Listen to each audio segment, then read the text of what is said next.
Okay, hello ladies and gentlemen, Forrest over here, and welcome back to another reading live stream. Yeah, so here's what's gonna happen.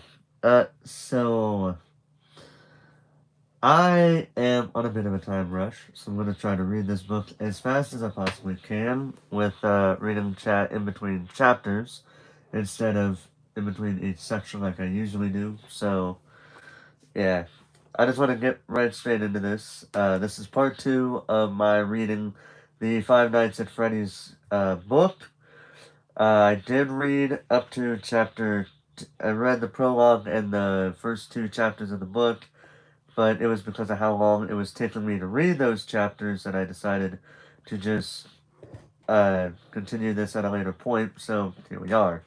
So, we're going to be reading chapter 3 through hopefully 8. I don't know how long it's going to take me to read these chapters, but like I said, unlike the usual way of how I am with reading comments, I'll be reading them after every chapter is read. I'll try to get this done in about 2 hours, but whatever chapter I'm on after those 2 hours pass will be the chapter I stop on, unless I reach chapter 8 and finish chapter 8 going into chapter 9, then it'll end there. Um, but otherwise, I will be reading up until the 2 hour mark. So, with that being said, hope you guys enjoy this episode of, uh, of this reading stream. So, without further ado, let's begin. Chapter 3. The tall, slender man who leaned back casually in a cracked black vinyl office chair had the manner of someone presiding over an executive boardroom. In fact, the man presided over nothing but a cheap wood veneer-topped desk in a closet-sized, windowless office. An even cheaper acrylic nameplate at the front of the desk announced that the man's name was Steve Raglan. Under Steve Raglan, the nameplate revealed that the man was a career counselor. Given Raglan's smug expression that clearly telegraphed his inflated self-opinion, Mike was sure the guy thought he was the best career counselor on the planet. Or maybe just the best person on the planet. Mike really, really wanted to punch the guy. 50-ish with graying dark hair, Raglan studied Mike with narrowed eyes, magnified and contorted by thick, round, black-rimmed glasses. The eyewear dominated a thinnish face topped by a high forehead. Raglan flashed Mike a grin. The grin was toothy and looked more like a grimace than a smile. "So, Mr. Schmidt," Raglan said, "what's your deal?" Raglan's gaze ran up and down the length of Mike as if Raglan was sizing up a cow before its trip to the slaughterhouse. Raglan continued to recline in his chair. One of his large feet was propped against the ugly scarred desk.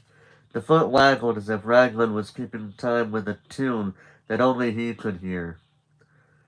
"Well, Mike?" Raglan asked. "Mind if I call you Mike?" Mike shrugged. He didn't care what this guy called him. He didn't care what the guy had to say either. Anything Raglan said would be annoying. The man had a grating voice, alternately raspy and nasally, then smooth and sing-song. It was as if Raglan couldn't figure out who he was or what he wanted to sound like. But whatever. Mike didn't care about why Raglan sounded the way he did. All Mike wanted to do was get this meeting over with. "So, what are you, Mike?" Raglan asked. "Some kind of head case?" Raglan used his waggling foot to push off the desk. He straightened his chair and leaned forward, propping his elbows on the beige felt blotter that held a single manila file folder and red coffee mug, which appeared to be empty. The folder was the only one on Raglan's desk, other than an old landline phone and an empty metal match inbox. The desk looked like it was never needed for any actual work. "Dr. Jekyll and Mr. I like to beat up dads," Raglan said. "Is that who you are?" Mike stared at Raglan. Not only was the man saying nothing he had expected to hear, there was something off about him. Mike's nose twitched. Maybe it was the guy's odor. Mike couldn't place it. It wasn't sweat or anything like that. It wasn't cologne or food. It was something musty. Something that made Mike think of the damp basement in his childhood home. He never liked going down into that basement. He didn't like Raglan either. Raglan didn't seem to care that Mike remained mute. "You attack a man in broad daylight," Raglan said. Mike set her eye replayed that fight in the food court fountain. He felt the cold water, tasted the coppery blood. Mike licked his lips and stayed silent. "In front of his own child," Raglan went on. Mike's memory took him back to the fountain again. He remembered the pressure of Jeremiah's arm around his shoulders. "Mike!" Jeremiah had shouted in Mike's ear. "Come on, Mike!" Mike had fought against Jeremiah as his gaze had searched for the little boy he'd just rescued. Then Mike had heard the boy scream, "Daddy!" Still holding his penguin, the boy had scrambled into the fountain to search the man, to reach the man Mike was attacking. That's when Mike had finally let Jeremiah pull him away. "One has to wonder," Raglan said, tearing Mike from the shameful memory. "What would possess a person to act the way you did?"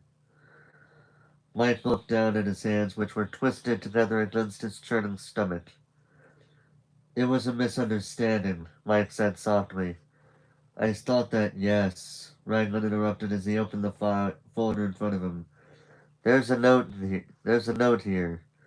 He tapped the top page in the file.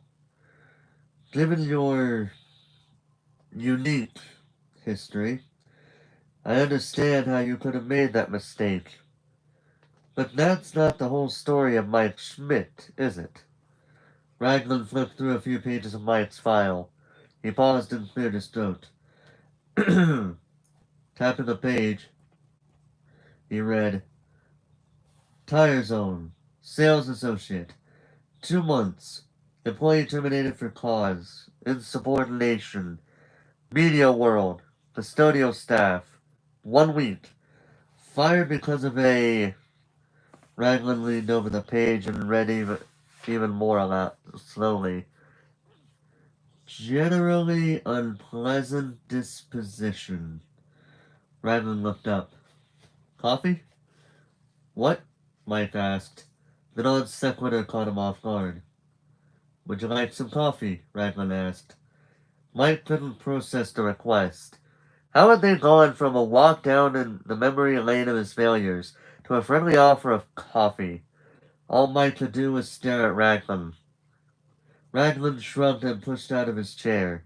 He grabbed a red mug and took 2 steps to a coffee maker that sat on top of the gray filing cabinet in the corner of the office. Mike hadn't noticed the coffee maker. He hadn't noticed the aroma of coffee either. He'd been too distracted by that acrid odor that seemed to emanate from Raglan.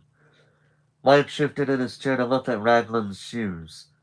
Had the man stepped in something that was causing the stench? Mike couldn't tell. Raglan wore scuffed brown loafers. They didn't appear to be stained. Raglan poured his coffee, and Mike finally caught the nutty scene of the brew. Raglan tore open a packet of sugar and added that to the mug. He didn't bother to stir it. Instead, he turned and looked at Mike. "I'll be honest with you, Mike," Raglan said. "Given your track record, your options are extremely limited." Mike made a face. Time to grovel. "I'll take anything," Mike said. "Any job you have." "Even so," Raglan said. He lifted his mug and took a sip of his coffee. He smiled and closed his eyes briefly as if savoring the flavor. Mike resisted the urge to squirm with impatience. He watched Raglan amble back to his desk chair. "Let's say I put you up for, oh, I don't know. Let's say a dishwashing job," Raglan said. "Next day I'm getting a phone call telling me that you tried to drown the fry cook in the sink with all the dirty dishes." Raglan set down his mug and tapped it with his index finger. The dull clunking sound made Mike realize that it was oddly quiet in Raglan's office. Even though the adjacent offices were occupied by other social workers and the people who needed help, the nearby conversation sounded like little more than a swirly sort of, of roar, like the distant crash of ocean waves. Raglan leaned forward and nailed Mike with a look so severe that Mike was tempted to lean away. Raglan's superior, jovial air seemed to morph into something else. Something almost threatening. That would be very bad for me, Mike, Raglan said. Very bad. Not to mention the poor fry cook. Raglan leaned back and the corner of his mouth twitched slightly. Joviality returned. He's screwing with me, Mike thought. But what could Mike do about it? Nothing. All he could do was return to groveling. I'm not a violent person, Mike said. I'm sure you're not, Raglan said. The words were dripping in sarcasm. Raglan's mouth quirked. Mike clenched his fists. He was seconds away from proving his last statement to be a lie. This man seriously needed to have the pompous expression beaten off his face. I can tell this is hard for you, Mike, Raglan said. Mike saw the twinkle in Raglan's eyes. The guy was seriously enjoying baiting Mike. Being here, Raglan continued. You don't like it, do you? Mike didn't bother to respond.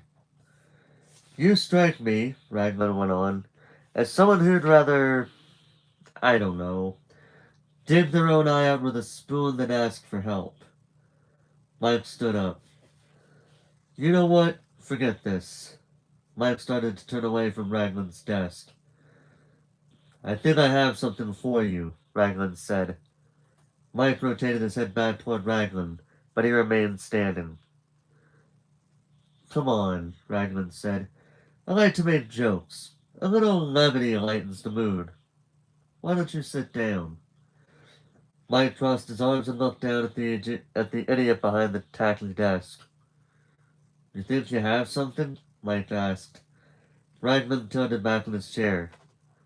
It's a security gig, he said. Full disclosure, it's not great. High turnover is what we in the business call it. But you'd get to be your own boss, sort of. And you'd really only have to worry about one thing. Mike waited. He suspected Raglan was still toying with him. All you have to do is keep the place tidy, Raglan finally said. And keep people out. That's two things, Mike said. A muscle twitched at the corner of Raglan's eye. The right side of his jaw bulged briefly. That's what it feels like to be messed with, Mike thought. Deal with it. Are you interested? Raglan asked. Mike shifted his feet.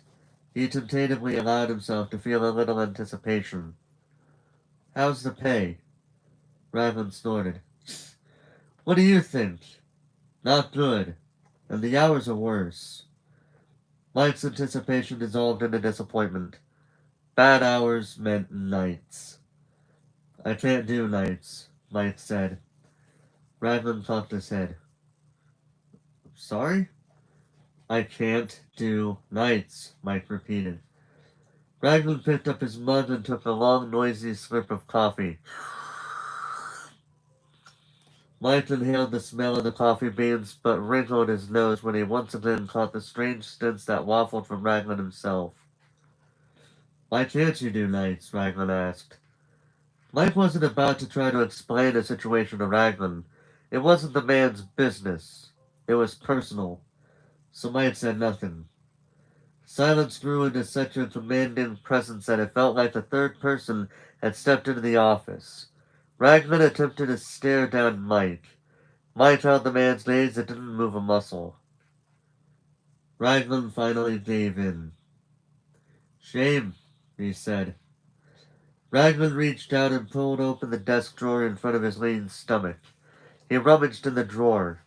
Mike heard a clatter, a rustle, and a metallic thunk. Finally, Raglan plucked out a business card. He held it out over his desk. In case you have a change of heart, he said. Mike didn't want to take the card. All he wanted to do was get out of there. But he wasn't in a position to burn bridges. He took the card. Then he stomped out of Raglan's office. After Mike had left Raglan's office, he'd gone on his own job hunt. Who needed Raglan? Mike could find his own job. Or maybe not. By the time Mike gave up and headed toward home, these oppressive gray clouds were being consumed by a night that seemed to be in a big hurry to take over. Even though the day still held on to some light, the sun was nowhere to be seen. Just as well. Mike wasn't in the mood for sun. As Mike turned the corner onto his street, his old sedan backfired. The car lurched and Mike had to stomp on the gas to keep the car from stalling out. Man, he hated this car. An amalgamation of old parts from the junkyard, Mike's car might have been the ugliest vehicle on the road. If he hadn't been so grateful to have anything, with wheels and an engine, he'd have been embarrassed to be seen in the thing. But then again, Mike wasn't really that easily embarrassed. When you carried around the kind of regret that he hauled everywhere he went, the usual things that embarrass people didn't make a dent. Take the neighborhood Mike lived in, for instance. The bedraggled street of little more than shacks was considered to be that part of town. Originally built as a makeshift housing for the dirt-poor immigrants brought in to work in the town's factories, the petite houses hadn't been much when they'd been put up. Now they were even less. All the houses on the street were essentially identical, give or take. The variety of faded colors in the various old cars, lawn equipment, toys, and other junk piled around them. Mike and Abby's house was yellow, or at least it used to be. It was more tan than yellow now because it was so dirty. The shallow roof, originally black, was fuzzy with green moss. Like many of the houses on the street, Mike's place had no front lawn. All it had was a collection of weeds and the ever-widening oil stain that Mike's car added to every day. Mike turned into his so-called driveway, a dirt and gravel expanse that held said oil stain. He turned off his car and the engine coughed several times before expiring for the night. As soon as the engine went silent, Mike pulled the key from the ignition, but he didn't move. Sometimes Mike got stuck in the moment. He couldn't convince himself that moving on to the next thing was worth his trouble. It wasn't that Mike was suicidal or anything. He wasn't ready to meet his maker. He wasn't even remotely ready for that accounting. But Mike often wished life came with timeouts, or maybe freeze frames. It would have been helpful to have a remote so he could stop time and catch his breath. Nearby, an engine revved. The sound kick-started Mike again. He opened his car door, got out, and locked up to his front porch. If you could call it that. Only a 3-foot square rise of concrete under a minuscule overhang led to a door with peeling, dirty white paint. A red sheet of paper was taped to the door. Mike grabbed the rusting doorknob with his right hand. With his left hand, he tore the paper off the door.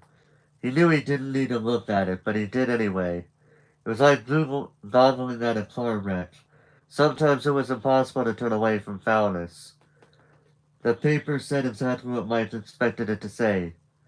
Notice of delinquency. Tell me something I don't know, Mike muttered as he stuffed the paper in the pocket of his wrinkled black slacks and opened his front door.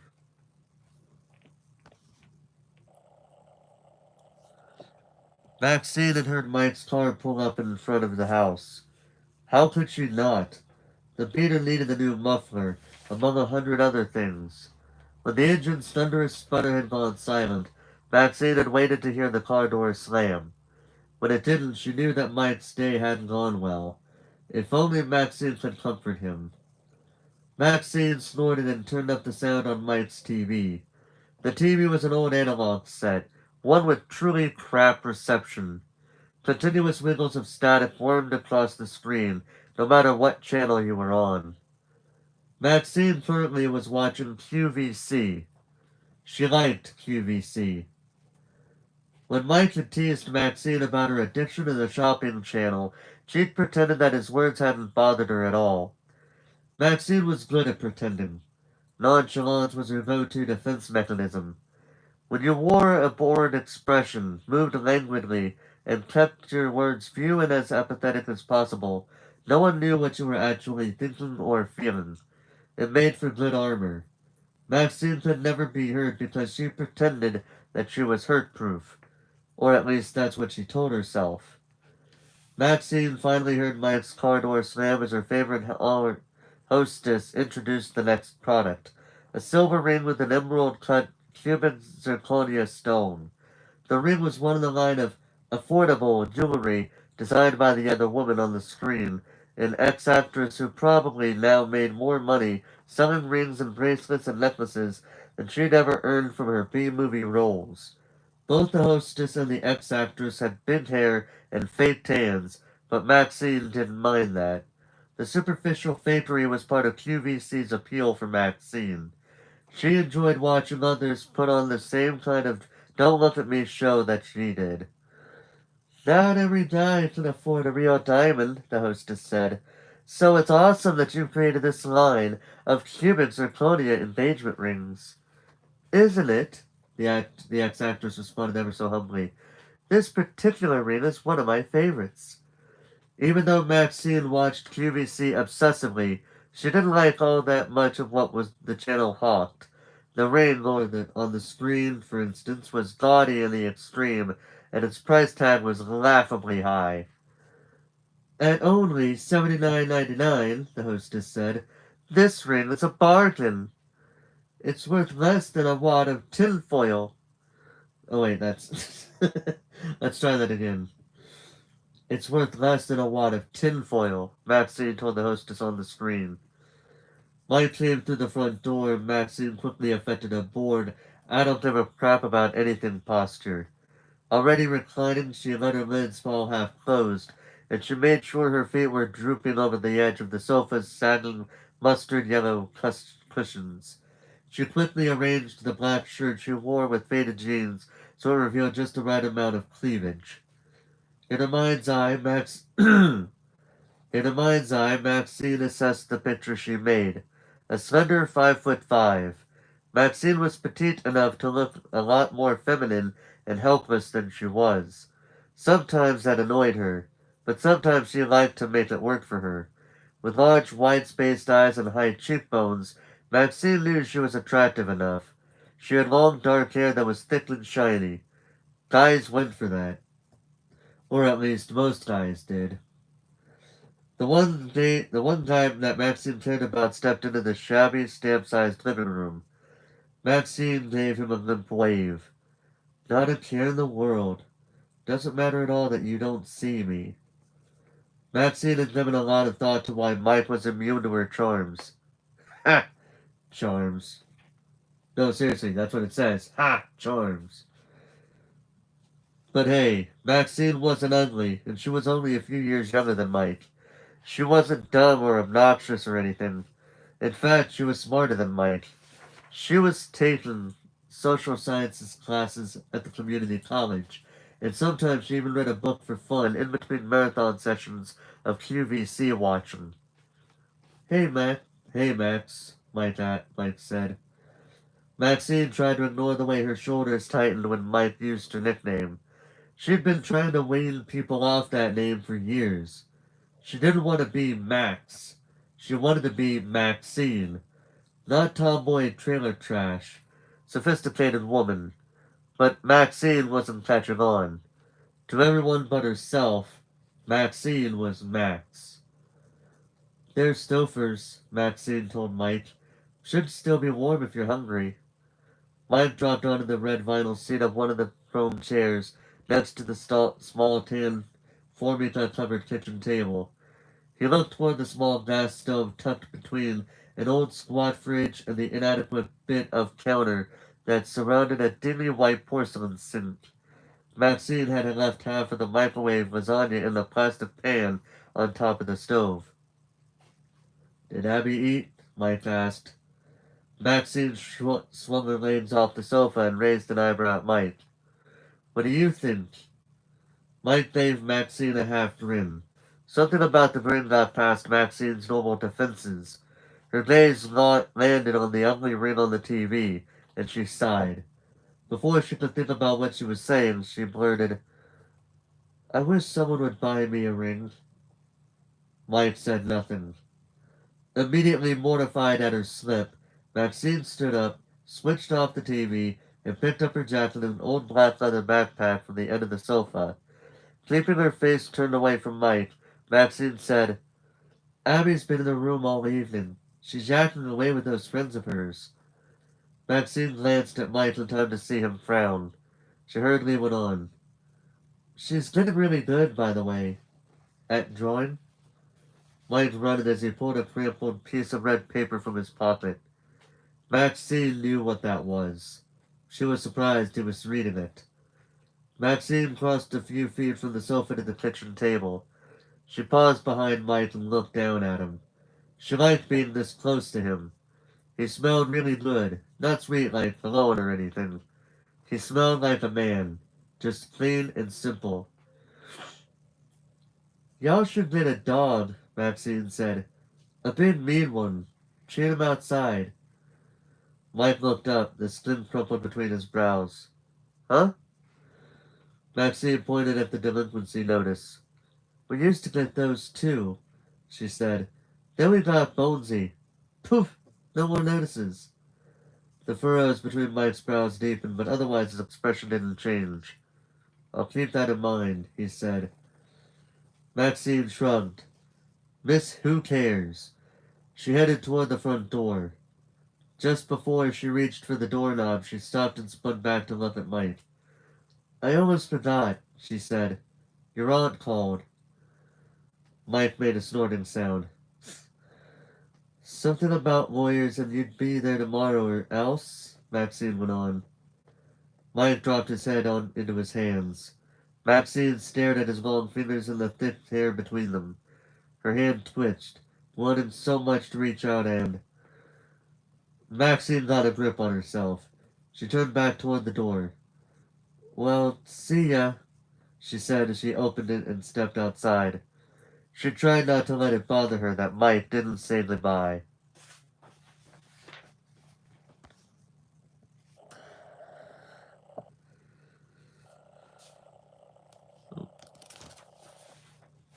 Yeah, I was going to say, I think I skipped a page there.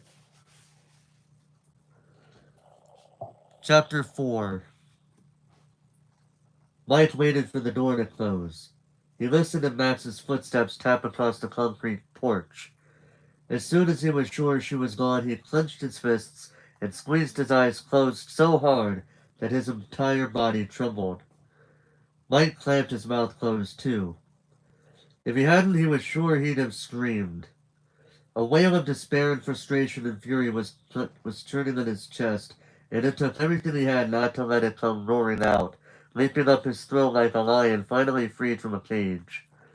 Gazing at the delinquency notice, Mike thought about his aunt's message. Or else. Mike knew what that meant. Damn his Aunt Jane. When was she going to back off? Mike shook his head. Never, he said aloud.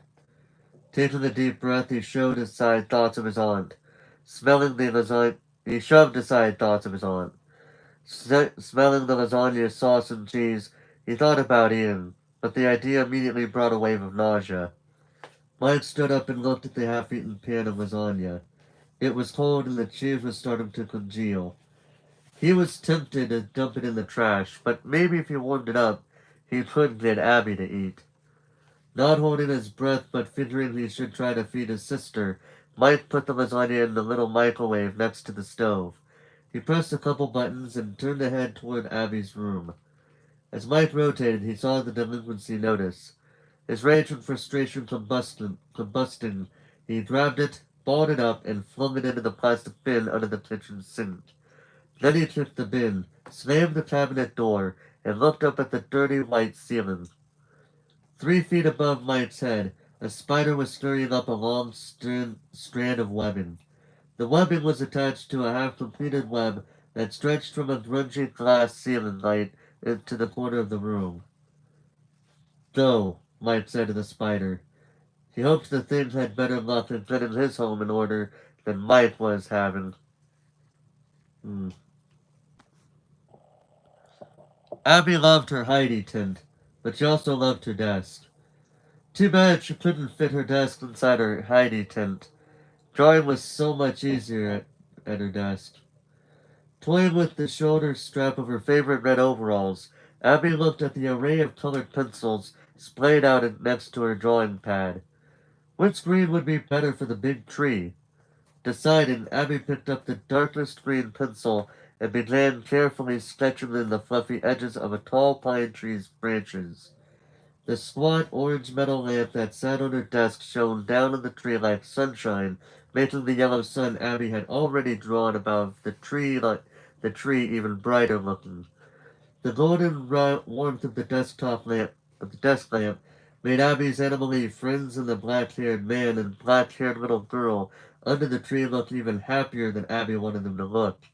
Even as Abby bent over the task of creating dozens of little green pine needles on the tree, she glanced at the creatures she'd drawn and at the man and girl.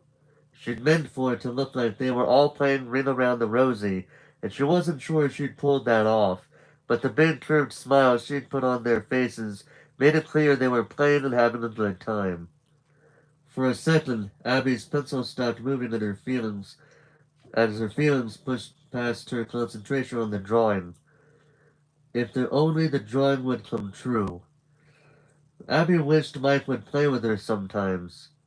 He used to, but lately. Behind Abby, her bedroom door squeaked. She glanced over her shoulder at Mike as Mike stepped into her room. Mike lifted a hand in greeting and Abby returned the gesture. Then she swiveled back around and bent closer to her drawing. She went back to sketching the green pine needles. What are you drawing? Mike asked as his shuffling steps crossed her carpet. Trees, Abby said simply. She looked up when Mike stopped beside her white desk chair. The desk chair was what they called a ladder-back chair. Mike had told her that. She didn't like it as much as the desk. It was hard and made her back hurt if she sat in it for too long. That was why sometimes she drew in her tent, even though the drawings she did there were never as good. Mike's arm slipped past Abby's shoulder. He tapped the man in her drawing. This good looking dude I recognize, Mike said. He moved his fingers to one of Abby's friends. Who are these punks? Abby kept working on the trees. My friends, she said. It's not done yet. Mike sighed loudly in Abby's ear. She ignored his unspoken criticism. She knew how he felt about her friends. The floor creaked as Mike took a step back away from Abby's chair. You can finish later, he said. The words sounded sad. It's time to eat. Abby set down the green pencil and picked up a yellow one to add a little more detail to one of her friends. Not hungry, she said. Mike let out another sigh. Abby didn't feel this one, but it was louder. Don't care, Mike said. You need to eat. Let's go. The floor creaked again and Mike's hand closed around Abby's upper arm. He attempted to pull her from her chair. No! Abby shrieked as she dropped her pencil and whirled to face her brother. The word came out like a siren from her mouth, the one small sound raising and lowering in pitch and in volume. Abby twisted her arm to shake off Mike's hand. As soon as Abby pulled away from Mike, he let go of her. Abby rubbed her arm. It didn't really hurt. Mike had held her firmly, but he hadn't been rough. He was never rough. Sighing for the third time, Mike backed away from Abby and sat down on the edge of her bed. She stayed in her chair and watched him. The thin mattress sank under his weight and his box springs let out a squeak. Mike rubbed his palms over his face. Then he looked at Abby as if he was about to beg her for a favor. Abs, he said, his voice really soft. The day I'm having. Mike swallowed and shook his head. Just please come and eat some food.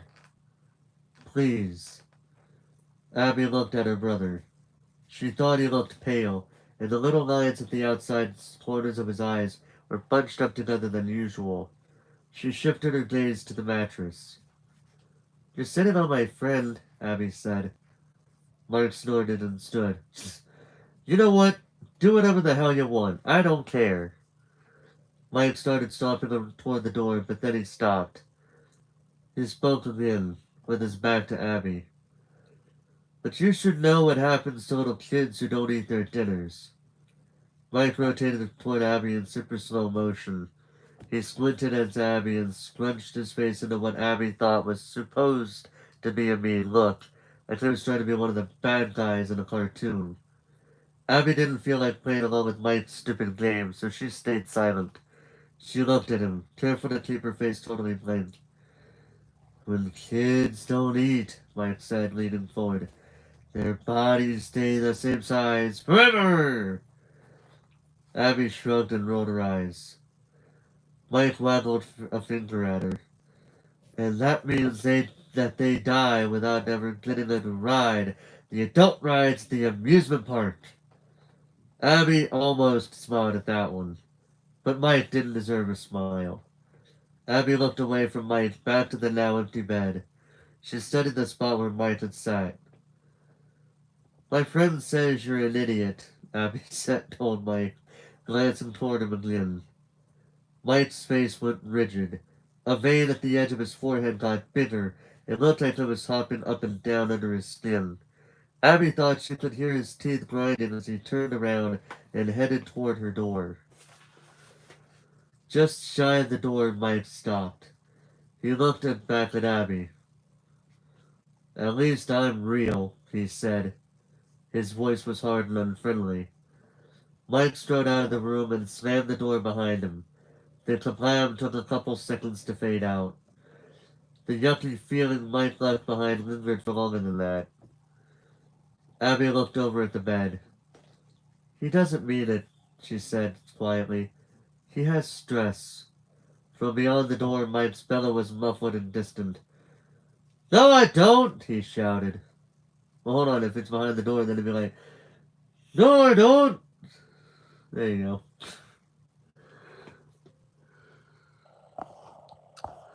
Alright, let's see. Talon, you're reading without your glasses. Actually, I don't. See, here's the thing. Alright, sometimes I can read without my glasses, but if it gets hard for me to read it, I do wear them. But since the book isn't really that hard to read too much, I don't always need to have my glasses. So like with the books with big words, I don't need my glasses. But if they're like say using this book for example, if they're like that big, I don't need them. In case anybody's wondering, it's this book I'm using for an example. But if it's something like, hold on. But if it's something like, say, I actually found a perfect book for an example here, maybe. I just have to be careful because this is a very tall set of books right here. But if I'm using a book like this, you see how small the words are, then I might need them. Might being the operative word.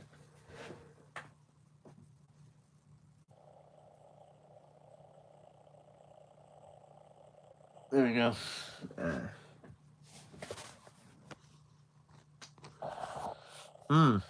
Oh!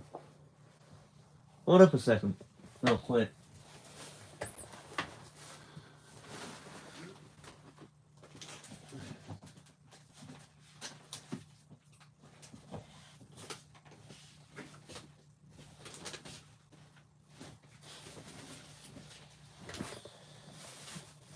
You mean this? Yeah, all three books in one. I need to get The Hobbit though, because I know The Hobbit's the first book in that whole thing. Yeah, the only problem is I don't have enough space for all my books to be here. Personally, I could probably just put my camera behind this wall of books and make it be like go smaller and smaller as it goes on, you know? Yeah. Um, what else do we have? Also, hello, Airborne Animations and Talon. How you two doing today? Wish I had a library like yours. Yeah. Um, sometimes it's a good thing, other times it's not. I'd like to have a bookshelf where I could put all my books on there without having to uh, make it look like it's wasting some sort of space on there, you know what I mean? Let's see. Oh, yeah. Yep. Yeah, I just, like I said, though, I just need to buy I just need to buy a copy of The Hobbit, and then I could read the Lord of the Rings books. Yeah. But right now, I got all these books right here to read. Everything, all these books where you see the pages of, or all the books that are coming up to be read, everything in on either side here are yet to be read. Which reminds me, I actually bought two books recently based on movies, so you know I'm going to be watching the movies after reading the books. The two books in question are Psycho, which, you know, everybody knows is from Alfred Hitchcock, and that.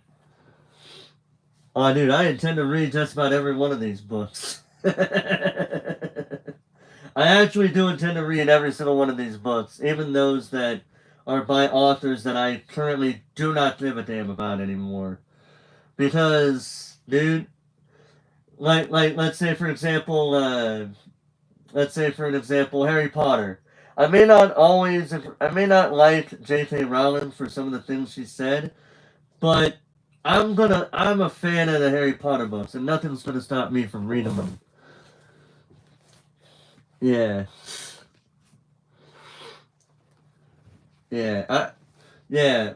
But I also do it to where I let people decide which books to read. Right now, I got the books at the very top up here, where you can't even see the top. Uh, I do it to where I read a book and then I give the top four books of the each row, and whichever one is picked, we go down that one, and the next book takes that spot. Sort of like what I do with Mario Party in a way, I guess you could say. All right, and let's go back into this book. Which means, and so yes, because I am reading the official movie novel of Five Nights at Freddy's, I will be watching the movie after the book is completely read. Because I like to read a book and then see what, if any, differences are in the book. But in the case of like the Lord of the Rings books, I'll probably like that Lord of the Rings book. I'll probably do it where I'll probably have the second. I'll make a post saying like where I make a 4 book post thing saying continue Lord of the Rings or these 3 other options here, and we just go from there, you know. Yeah. Let me go ahead and move it because I notice I'm nowhere near the center. Let me fix my camera real quick. Let's see. Okay, so to answer the question first, there were 2 questions there. Yes, I have actually. It just has been so long since I last watched the Lord of the Rings films. I know I have seen them, at least the ones that are not. I haven't seen the extended versions of them, but I have seen the original versions that were on DVD. And there was a second one. Do I like historical books? Yes. Generally, I'm okay with all types of books. Um, I'm okay with all types of books, with the exception of straight up romance. I am just not a fan of romance. Like, I will admit there are a few exceptions of romance movies that I have liked watching, but when it comes to reading, or watching a majority of them, I don't like them. Mm-mm. No, I don't. Alright, so I'm gonna go ahead and go back into it, and any other comments coming after what would be the end of the chapter I'll read. Because we are almost at the end of the chapter from what I'm seeing. Alright, no problem. No, thank you for lurking. No problem with that. Mm-mm. Not a problem. Let's see. I despise 98% of romance stuff that includes movies. Same. Because, generally, from my perspective, the romance movies are all the same. The only difference are characters and setting. It's all the same plot point. Guy and girl meet up. Guy and girl fall in love with each other. They want to be together, but then someone or something prevents them from being together. But then they overcome that. Then they overcome it, and then they get together in the end. It's basically like, why would you stop someone from being with you?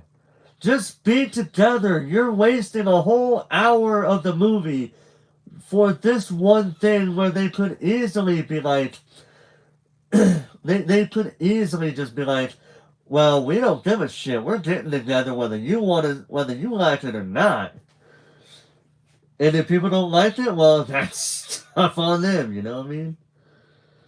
I say that knowing full well. I say that in a way that I in a way gone against that kind of mentality personally, but I'm not going to go into that because personal. We're moving on before we get too personal. Mike dropped onto the edge of his turned-down bed. He sat down so hard that the bed's wood-slanted headboard knocked against the wall. As if in response to the thud, a dog barked in the distance. The cackle, the chirk of tires on the street, and the purr of an engine reached through Mike's closed window. Hold on, I could do a purr. Let me see. Purr, purr. Yeah, close enough. Mike looked at his pillow.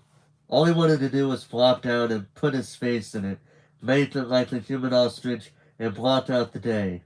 But he couldn't sleep yet. Raising his butt off his bed, half standing, Mike reached under his mattress and grabbed his pill bottle. Wrapping his fingers around the hard, smooth plastic, he closed his eyes, savoring the momentary relief he'd always felt when he started his nighttime routine. Mike opened the bottle's childproof cap and pulled out one of the small white pills. Immediately popping the pill in his mouth, Mike reached for the glass of water he'd put on his nightstand. He took a few sips of water, washing down the pill.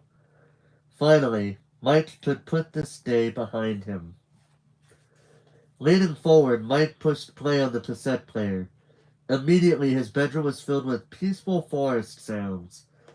Mike closed his eyes and focused on the sprightly chirps of birds, the cracks and snaps of branches being rustled by the wind. He took a deep breath and let it out slowly. Then he laid down flat on his bed. Opening his eyes, Mike looked straight up above his head. Seeing past the images of the day that flickered through his mind like a herky-jerky slideshow, Mike focused on the poster taped to his ceiling. Pining for fun, the poster's heading read. Visit Nebraska. The words, popping from the paper in a bright yellow black letter font, paraded across the top of a shaggy cluster of pine trees. As Mike gazed at the trees, the slideshow in his head continued. He saw the ugly brick government building, the social worker's uneven skirt, and the paper number 27. He saw Raglan's smug face. He saw a series of help wanted signs and a matching series of head shakes as he was told he wasn't right for the jobs. He saw Max's big eyes and Abby's dark ones. He saw the red delinquency notice and the lasagna he'd ended up throwing away because he'd microwaved it too long and because Abby had never come out of her room to eat. Breathe, he told himself, zeroing in on the sounds of the babbling brook that were coming from his cassette player. He squinted at the pine trees, putting all his attention on his ritual so he could let the rest of the day fade away. Briefly, Mike remembered the first night he'd put up the poster. It had seemed like such a stupid idea, but he was desperate. That night it had taken forever for the cassette sounds and the poster's image to work their magic. Now, though, the effect was more immediate. In a matter of seconds, Mike's mind let go of the day's impressions. His consciousness slipped into the pine tree scene, and the forest sounds grew clearer, more and more realistic. Mike's gaze was full on committed now. He was homed in. The forest was no longer a picture on a poster. The trees weren't frozen in a photograph. They were moving. The sounds didn't come from a cassette. They came from a real forest. The wind that Mike could hear was swaying the trees in a gentle back and forth rhythm. Mike's eyelids began to flutter. Then he felt them droop. Lower and lower. Closed. But the trees didn't disappear. A gentle breeze caresses the heavy branches of a cluster of pine trees. The branches shimmy back and forth in what almost looks like a choreographed dance. In front of the trees, a beam of sunshine slants downward onto bright green wild grass. The light catches moisture at the tips of the grass blades, making them sparkle. Above the grass, caught in the sun's brilliant illumination, an orange toy plane arcs through the air. A little boy's hand grips the body of the plane. The little boy looks to be about 4 years old. The boy had tousled back hair and bow-like lips. Garrett, a woman's voice calls out. Stay close. Garrett and his airplane whipped past a picnic table and disappeared from view, just as a red spray of ketchup splats over a burger on a paper plate lying on the table. A smiling, dark-haired man, who looks like an adult's version of little Garrett, walks past the picnic table. The man, carrying a couple sleeping bags, laughs and calls out, How about some burgers with that ketchup, hun? Mike, 12 years old and all about having fun, grins at his mom. She looks at the ketchup bottle in her hand and winks at Mike. Everything's better swimming in ketchup, right, Mike? Right! Mike reaches for his soda and accidentally knocks over the bottle with a thunk. The soda's fizzing escape from the bottle sprays across the table. The frothy, brownish liquid sounds like it's sizzling as it pulls on the wood. Oops, Mike's mom says. She turns away from the table. I'm going to grab a towel. Keep an eye on your brother. Mike starts to turn toward... Hold on. Hold on.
In case you're wondering, I'm not talking to you. I wasn't. I was talking to people. In case you were wondering who that was a family member. So don't. They thought I was talking to them about what I was just saying. But no, I was talking to you guys, actually. But, yeah. In case that was a family member talking to me because they opened the door.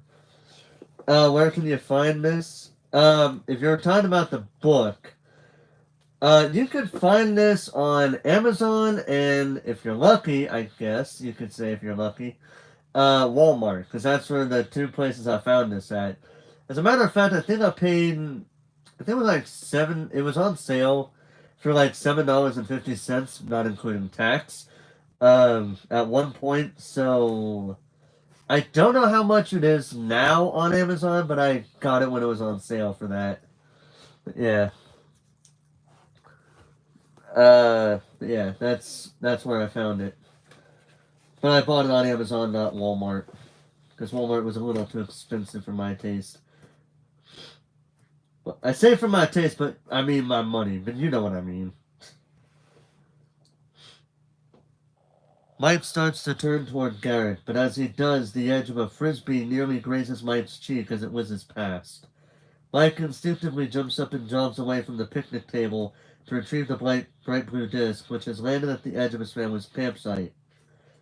Mike reaches the frisbee in seconds, and he bends over to pick it up. As his hands closes over the plastic rim of the disc, Mike hears the sound of a car engine revving. Mike straightens and looks around. He doesn't see the car, but there's something else even more important that he doesn't see. Garrett? Mike calls. Garrett is nowhere in sight.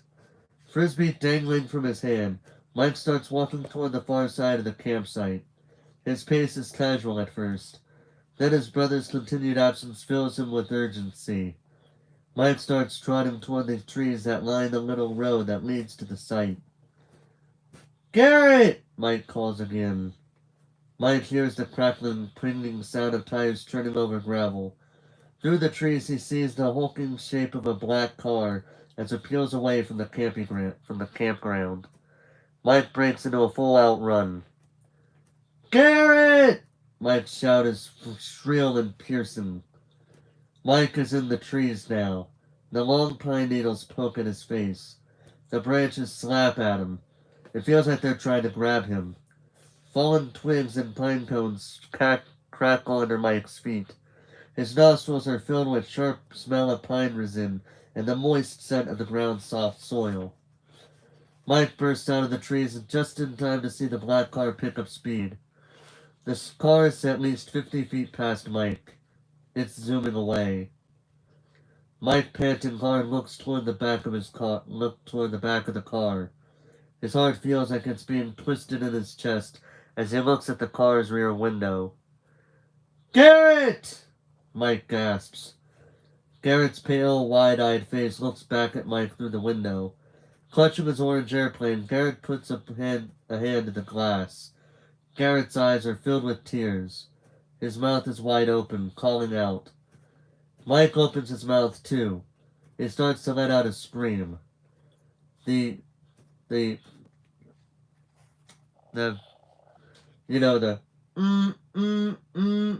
of Mike's alarm feels like a lasso that cinched up around him and yanked him out of sleep.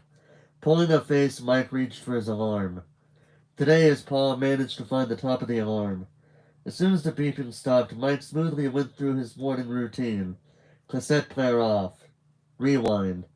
Pills under the mattress. Push-ups. Mike's head didn't hurt as much this morning, but that didn't mean he felt any better. He wouldn't feel better until he could fix things. And after 3 years of trying, he was starting to think that would never happen.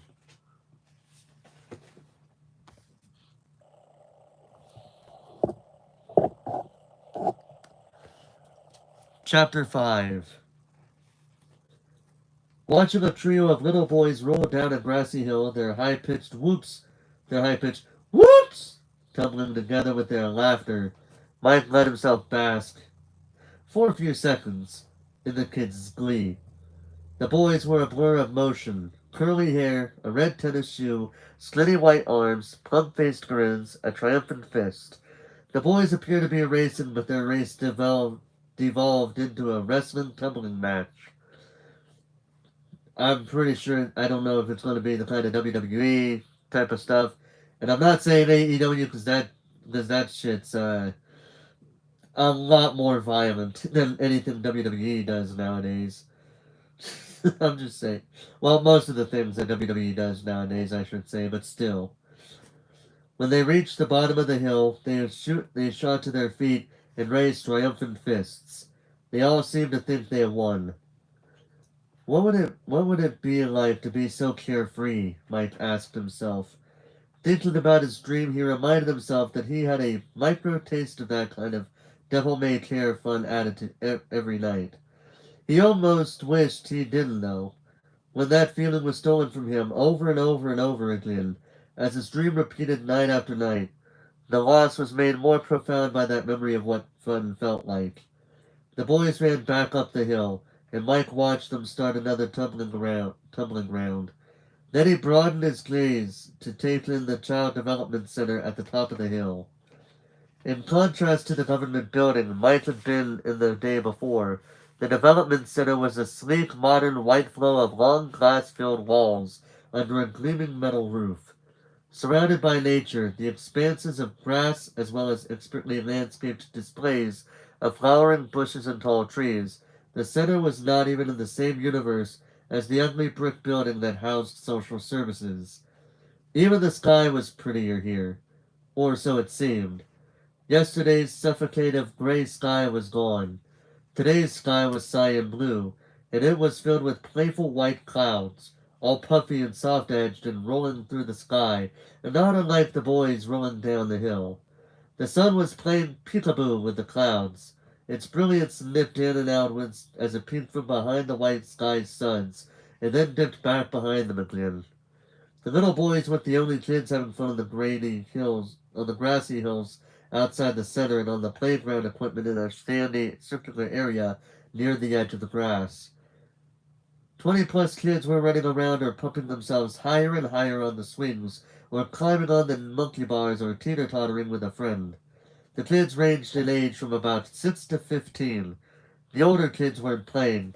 They were either sitting on the grass or on one of the wrought iron benches placed throughout the area. They either chatted with each other or spoke to white-coated adults. The adults were the doctors, MDs and PhDs, who oversaw the kids who came to the center. The center's doctors had a wide array of expertise. Mike had found out. They were trained to help all sorts of kids with all sorts of developmental problems.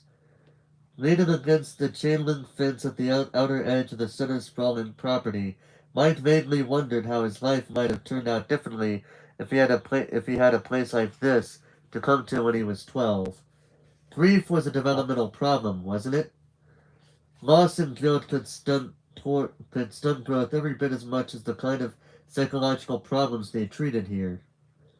Turning away from the more active children, Mike forced himself to look toward his sister. He'd spotted her, of course, as soon as he'd gotten out of his car. Abby sat on one of the benches not far from the center's portico-covered entrance. Bent over her drawing pad with her colored pencils, Abby was well away from all the other kids. Even so, she was talking. Mike was far enough away from Abby that he couldn't hear what she was saying, but he could see her lips moving. He could also see her turn to look beside her or look out in front of the bench as if she were speaking to invisible companions. The sun burst from behind the clouds again, and the light blinded Mike. Closing his eyes, he wiped his face with his palms. Man, he was exhausted. No matter how much time he'd spent in bed, he never got enough rest. No mystery there. Sleep wasn't sleep for Mike. It was a project. Mike felt a cool hand on his forearm, and he inhaled the scent out of orange blossoms. He opened his eyes and did his best to smile at the slender white-haired woman who stood in front of him. Dr. Lillian, Abby's psychologist, was a nice lady, with large eyes that might have been dark blue or green or brown. Mike hadn't been able to figure it out because the colors seemed to change depending on lighting or maybe depending on the doctor's mood. Dr. Lillian had a friendly face with a wide, full-lipped smile.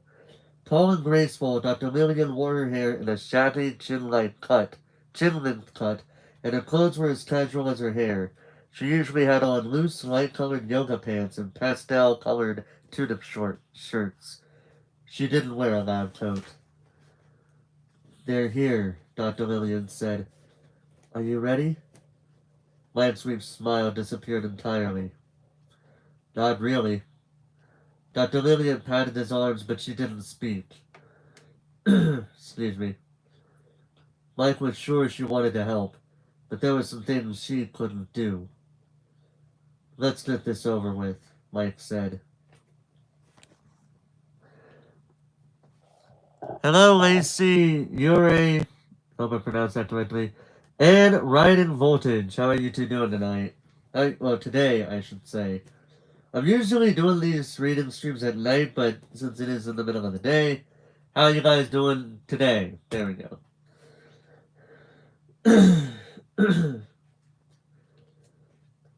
Usually, Mike was pretty comfortable in Dr. Lillian's office. A nice large room with thick blue carpet and furnished sparsely but comfortably with a small white desk, a row of matching shelves stuffed with books and a few nature-themed photos, a high-backed pale blue office chair. Excuse me. 3 matching plush stiff-armed desk chairs, and a long blue and cream striped sofa. The office was obviously designed to be calming. Most days it was, but not today. It wasn't possible for a room to be calming when Aunt Jane was in it.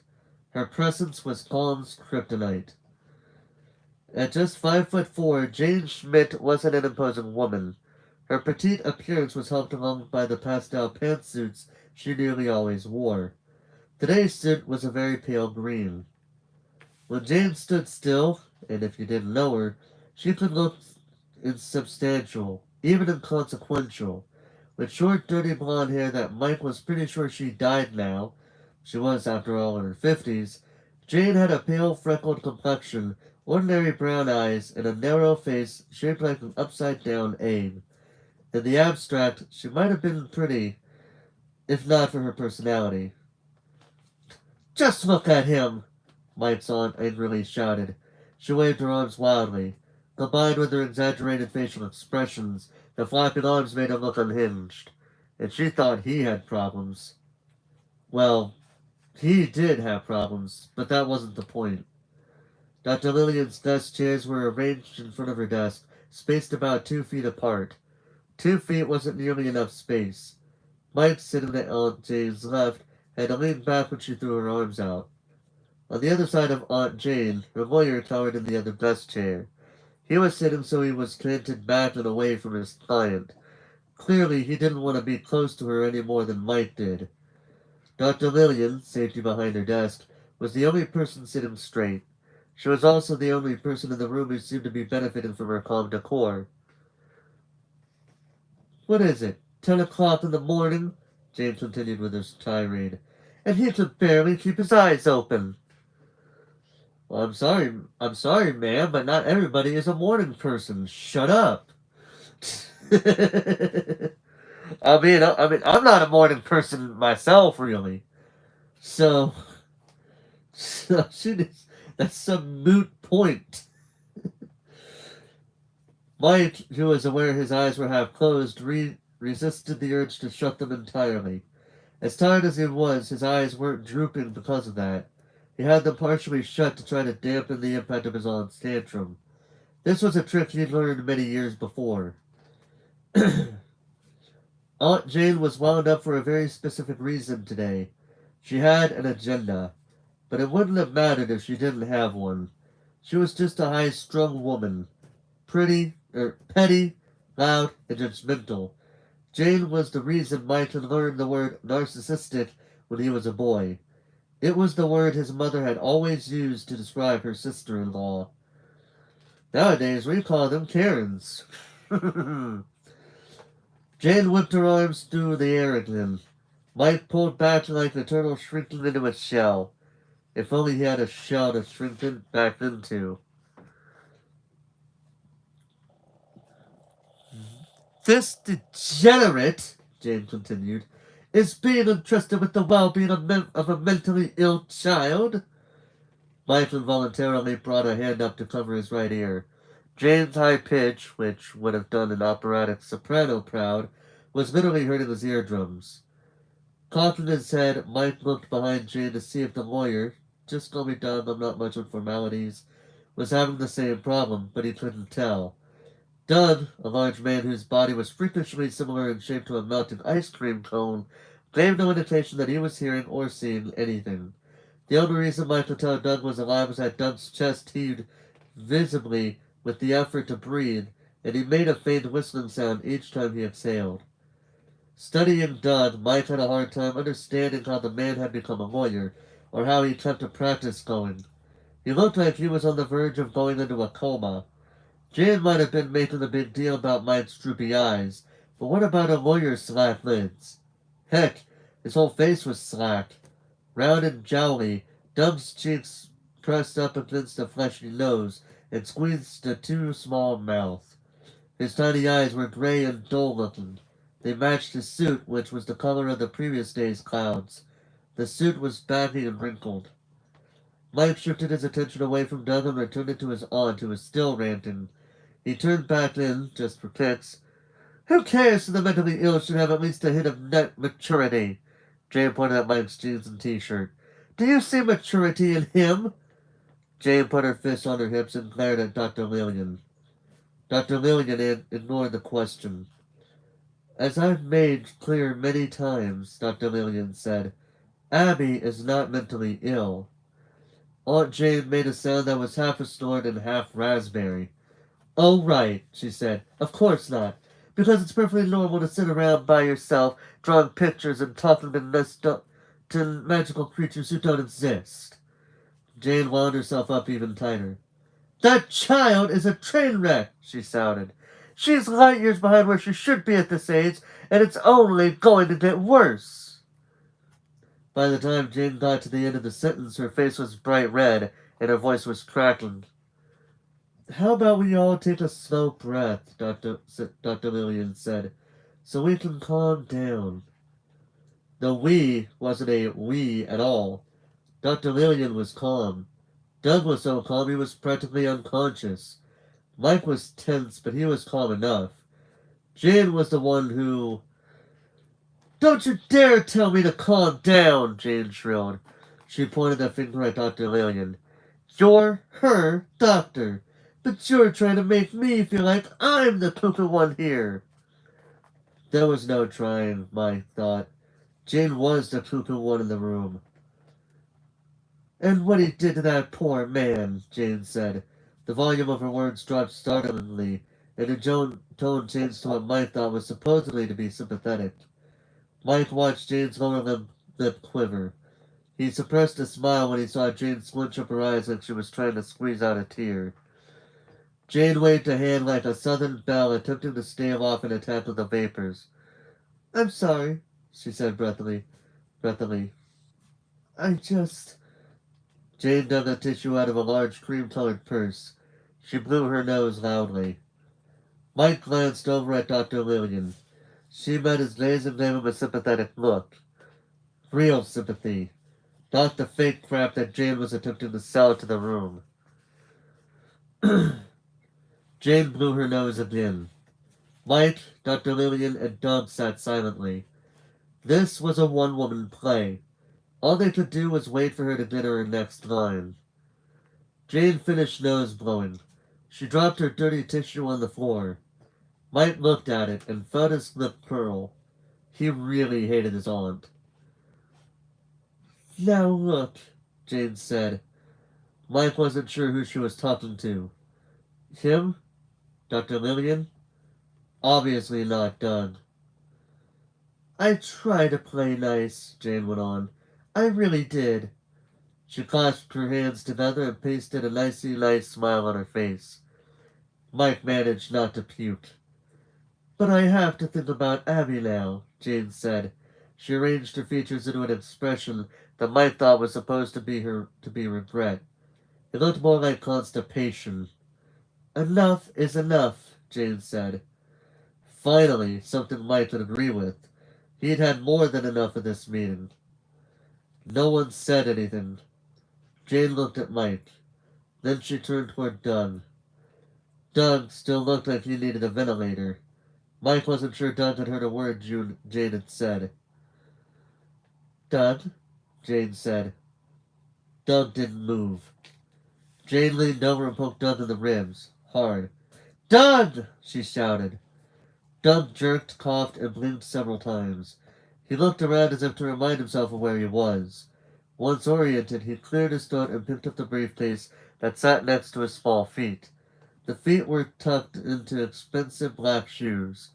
Mike thought they were called Oxfords. Jane tapped her long manicured fingernails, covered in pale pink polish that in no way matched her personality, on the slick leather of her bag. She pulled her lips together into a disapproving purse. Doug was oblivious of his client's scrutiny. He concentrated on opening his briefcase. When he finally pulled out a sheaf of papers, Jane snatched them and turned to shove them at Mike. He had no choice but to take them.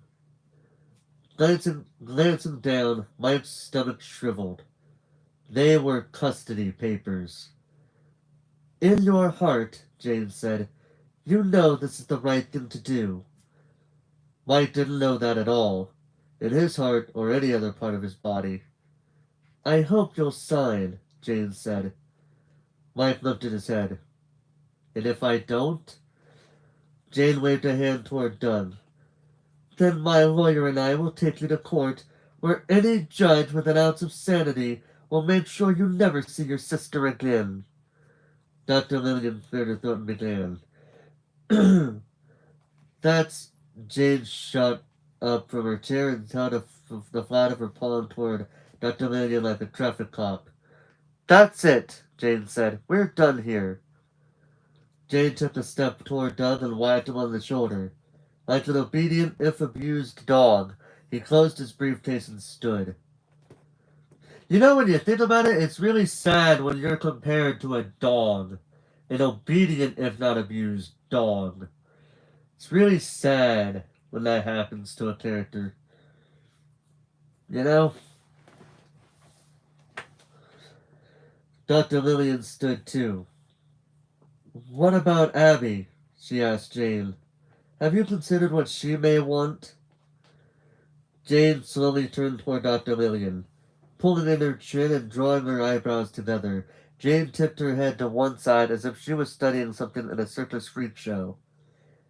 Abby, Jane said, is 10 years old.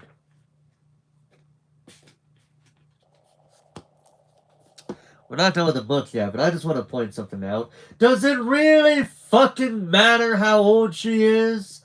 No! Her feelings matter more than literally either party, if we're all being honest.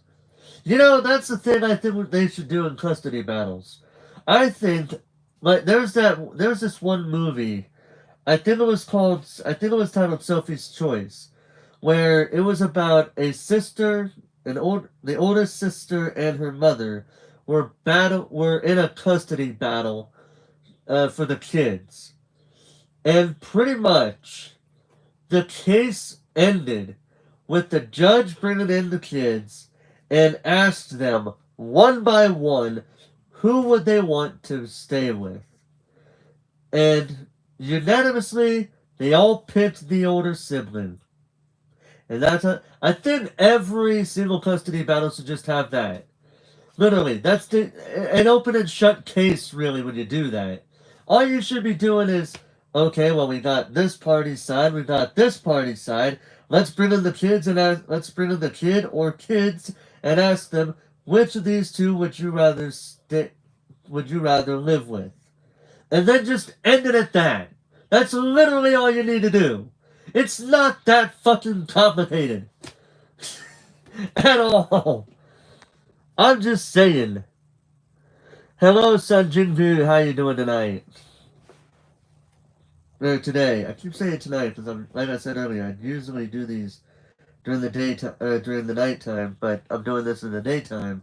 So it's a bit rare for me to do it during the day and not at the night. But yeah. Alright.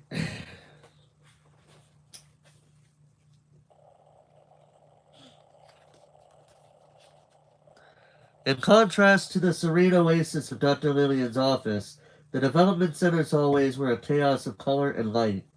The walls were papered in, red, purple, and orange stripes, and the whole floor was covered in carpet squares of nearly every color imaginable. When Mike and Abby first met with Dr. Lillian, she had explained that a lot of kids at the center needed an abundance of stimulation. That might have been the case, but the visual stimulation got on Mike's nerves, especially now. After Jane and Doug had left Dr. Lillian's office, she'd asked Mike if he needed a minute. He'd shaken his head and stood up. He was really rattled and furious, and actually he didn't know exactly what he felt. He couldn't put a word to it. All he knew was that his stomach was in at least 50 separate knots. His colon felt so tangled he wouldn't have been surprised if food never got through it again. His head didn't feel so good either. His ears were hot, and he was sure an invisible hand was clamped onto his skull, trying to press him down to the floor. Mike didn't want to feel this way in front of Dr. Lillian. He needed to get out of there. That was why they were in the hall. When Mike said he had to go, Dr. Lillian had insisted on walking him out. Other than the color, the hall was empty. Surprising himself because he'd planned on just getting away without saying a word, Mike blurted, "She doesn't want Abby. She wants the trust fund." Dr. Lillian glanced at Mike and gave him a gentle smile of understanding. Dr. Lillian was good at understanding. Maybe that was why Mike kept talking. The trust was set up for Abby, not for anyone else. Not me either. I can't even use it to pay the rent, and that's fine. I'm glad it's there for her. Dr. Lillian gave Mike another smile. This one seemed to be one of approval. But but Jane and that lawyer are going to find a way to get into the trust if she gets custody of Abby, Mike went on. I just know it. That's what her long-term plan is. Dr. Lillian didn't disagree. And in the short term, she'll get the checks from the state, Mike said. It's not about Abby. It's about Jane. It's always been about Jane. Dr. Lillian opened her mouth but then closed it. Another sympathetic smile told Mike that, once again, she didn't disagree with him. Together they turned a corner, heading toward the center's activity room. A couple of boys about Abby's age was racing past. The smells of dirty socks and chocolate went with them. So did the pounding of their feet. She made some good points, though, Mike said. Aunt Jane. I hate to admit that, but she's right that I'm not really fit to be raising a kid. Dr. Lillian finally spoke. I know a little girl who would strongly disagree. Mike threw up his hands. Come on, Doc. You can't be serious. Abby talks to the air more than she talks to me. I could drop dead and she'd be too busy drawing pictures to even notice. They had reached the double doors that led into the activity room, but Dr. Lillian kept walking. She motioned him for Mike to follow her. He did. Just past the doors, a long, wide window looked into the room with thick, bright blue rubberized flooring and multiple play areas. Some of the areas were nothing more than a collection of colorful pillows and cushy play cubes that kids stacked into forts or lay on to draw or play games. Some were climbing towers. Some were elaborate cave-like areas similar to Abby's Heidi tent, but more sophisticated. The play areas were placed wide apart so there was plenty of open space for the kids to run around. Mike did a quick count. 9 kids were either chasing one another or playing games.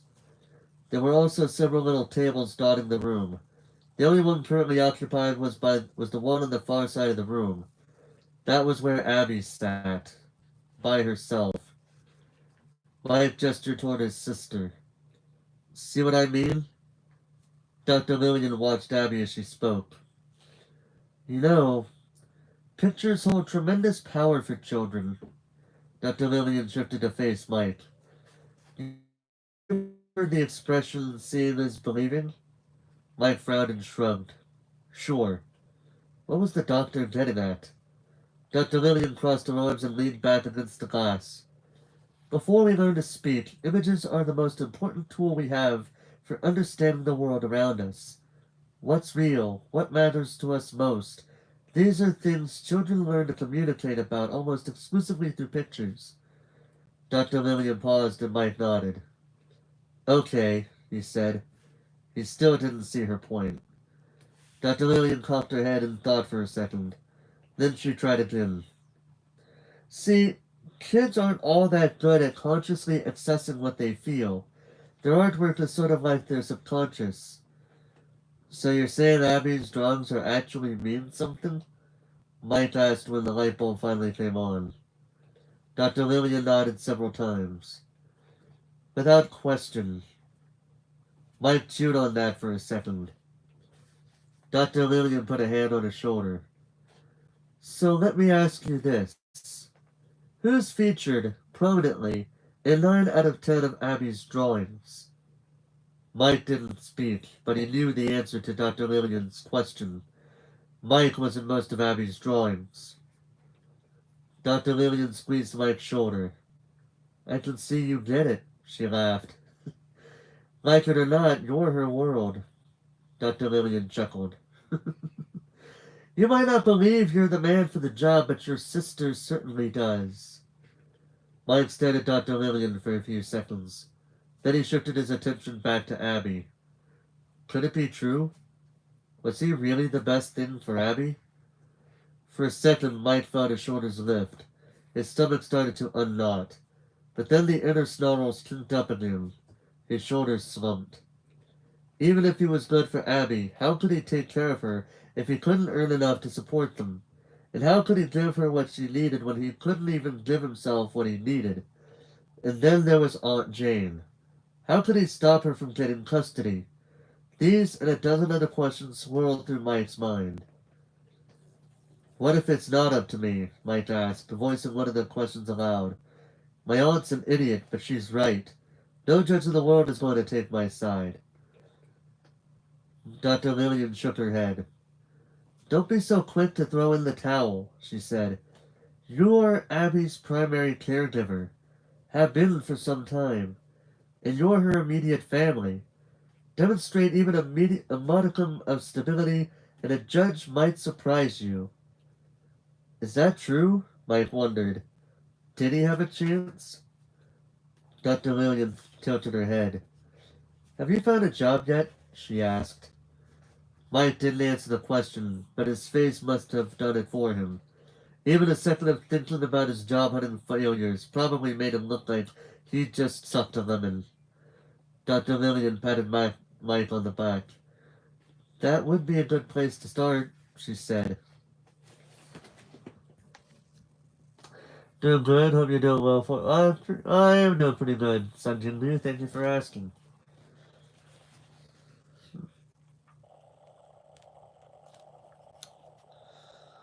Alright. If I can read fast enough, we might be able to get there before the 2-hour mark. But it might be pretty close. I might have to stop on chapter 8. So probably read chapter 6 and chapter 7 if I'm there good enough. And then start reading chapter 8 for the next part of the reading stream. If that makes any sense. Hello, Game Boy 1992. How you doing today?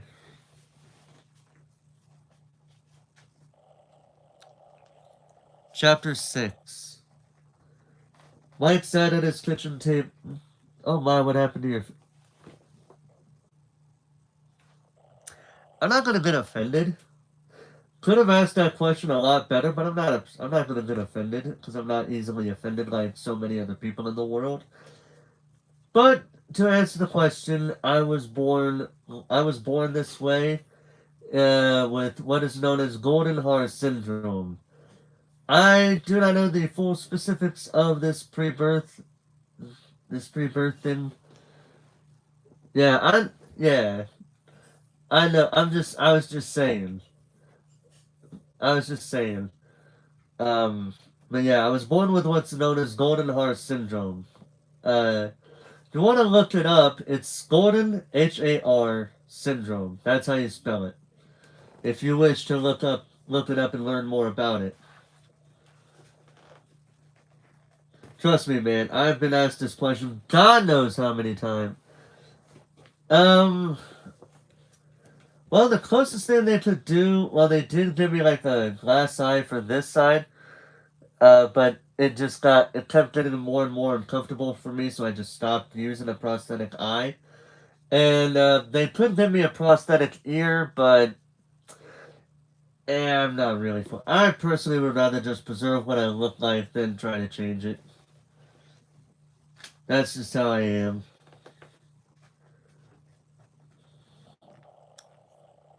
Chapter 6. Mike sat at his kitchen table. In one hand he held his cell phone. The other hand was turning a soda can around and around on the scratched formica surface. The ever-circling can was next to Steve Radlin's business card. The card was crumpled.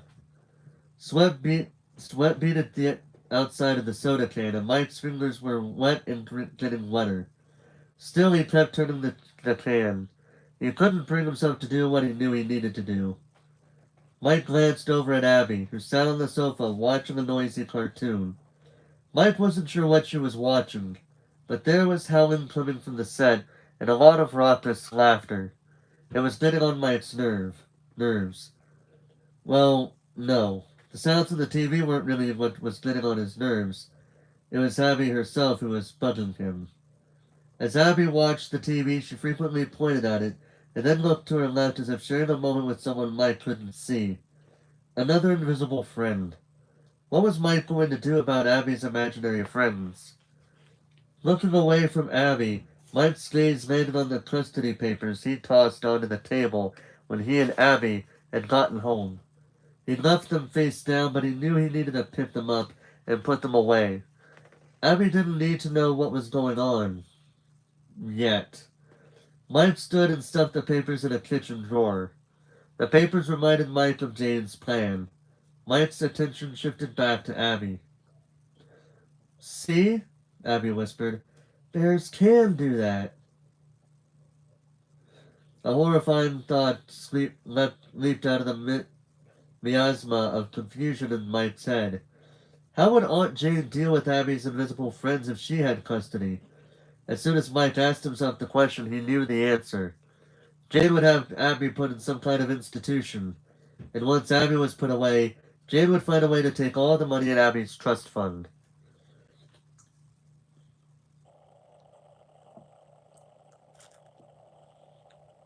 Mike let go of the soda can, wiped his fingers on his jeans, then pulled the business card closer to him. He punched Raglan's number into his phone. Abby continued to watch her cartoon and discuss it with her invisible friend. Mike took a deep breath as he listened to the phone ring in his ear. A click. Raglan's voice, in its raspy mode. This is Raglan. Hi, Mike said. Mr. Raglan? This is Mike Schmidt. Raglan didn't speak. All Mike could hear was the faint sound of breathing coming through the phone line. The guy who, stomped out of your, office yesterday? Mike tried. More silence. Mike counted his head. 1, 2, 3. Ah, yes, Raglan said. His voice had switched to smooth. Then the voice turned gruff. Mister, I can't work nights. Mike pulled the phone from his ear and scowled at it. Man, he really did hate this guy. Mike's gaze flitted to Abby. He gritted his teeth and returned the phone to its proper position. The job you told me about, Mike said between his clenched teeth. Is it still available? Yes, Raglan said. It's most definitely available. Why? Had a change of heart? No, Mike thought. His heart hadn't changed at all, but that didn't matter. He glanced at Abby again. How soon could I start? Mike asked.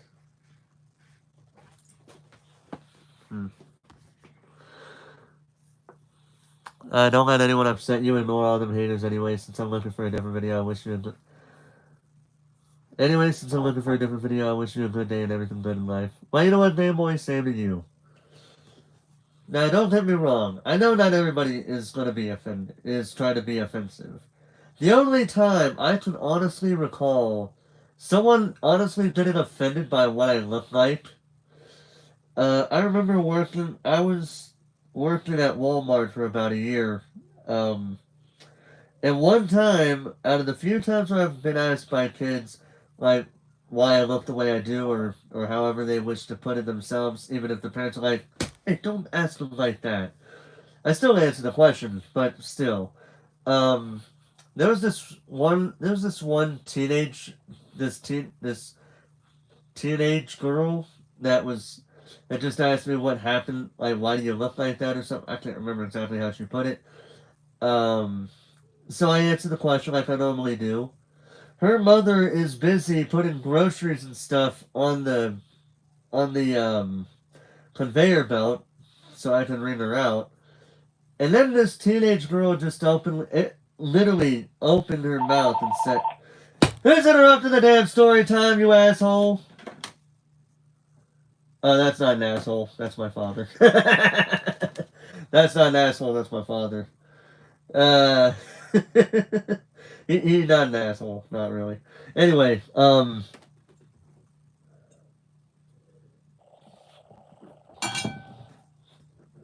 like I was saying, this girl literally opened her mouth up and just said, "You look weird," and her mother instantly stood up and went "Hey, don't say that to him." But in my head, I didn't. I don't think I said it openly. But in my head, I'm like, young lady, I'm going to be the least weirdest thing you're gonna know about, and so many weird things I hope you don't even experience, let alone know about in your life. Like I'm gonna be like you're you're gonna be knowing about some crazy things in your life that I'm gonna be like the very bottom of that list. And that's true. Because, I mean, dude, everybody is going to know about things that they should or shouldn't be knowing about, regardless of how weird it is or not. And so, yeah, that's why I wasn't really offended, but I was like, yeah, I'm going to be the least weirdest person, let alone thing you're going to be thinking about in your life, I bet. I don't know what she'd be thinking about prior to that day, or what she thought about that day, or what she's thinking about to this day. But I'm pretty sure I'm not gonna be that weird one that she. Yeah, I'm not gonna be the most weird thing she's ever seen or heard of in her life or experience. But that's beside the point. Anyway. Mike's car sputtered as he turned onto the street that led through the most depressed part of town. He didn't blame the car for its hesitation. Mike didn't want to go down this street either. Potholed and swaddled, even though the sun was still grasping to the last of the day, the long straight road was bordered by testaments to business collapse. On both sides of the cracked and broken asphalt and the crumbling sidewalk that ran alongside it, an endless march of failed or failing enterprises hulked in the descending dusk. A boarded up factory, a derelict gas station, a small strip mall with only three still open, dimly lit businesses, a restaurant with only two cars in the parking lot, and a dark neon sign, a couple of bars that would make a CD bar look upscale. This whole area would depress even the most upbeat person. Since Mike hadn't been upbeat in years, started at a deficit, and the area shoved him even further down into the dark hole of despair. Keeping one hand on the steering wheel, Mike used the other one.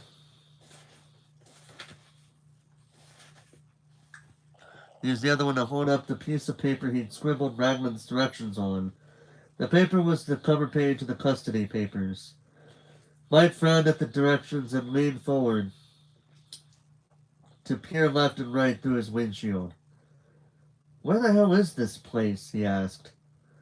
Too bad he didn't have an invisible friend to answer him.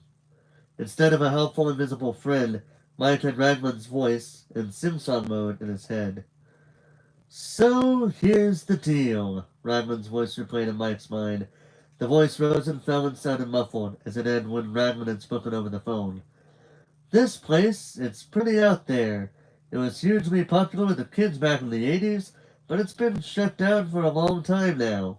Only reason they haven't given it the wrecking ball treatment is the owner's kind of sentimental. Just can't bring himself to let it go. There was something weird about the way Raglan was saying sentimental, but Mike couldn't figure out what it was, then or now. Checking his notes again, Mike spotted the turn he'd been told to look for. He urged the car past another shuttering business, an ex-nail salon. No great loss. There were too many of those in town anyway. The new street was narrower than the last one, and after just a couple 100 feet, it was no longer bordered out by old businesses. Thick stands of tall trees pressed close to the road. It felt like Mike was heading into the countryside.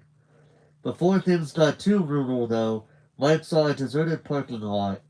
It was just as Raglan had described it. Mike turned on his signal. Out of habit, no one was around. He pulled off the road into the lot.